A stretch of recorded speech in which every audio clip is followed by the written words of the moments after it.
Hello guys and welcome to How to Socials. In this video I'm going to show you how to share and play Facebook videos on WhatsApp.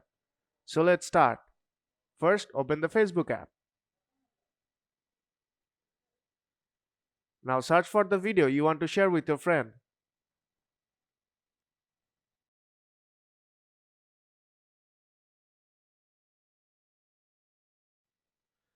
I'll just share this video.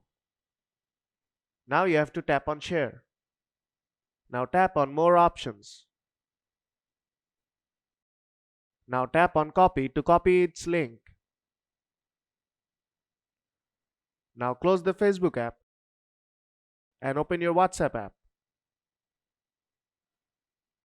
Now select the conversation you want to send this video to.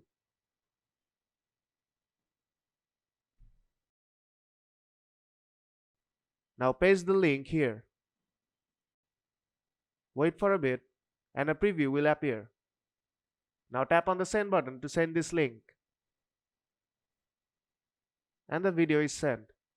Now if you tap on play button, the video will start playing here.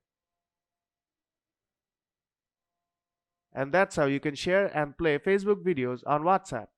So if this video helped you out, then don't forget to leave a like.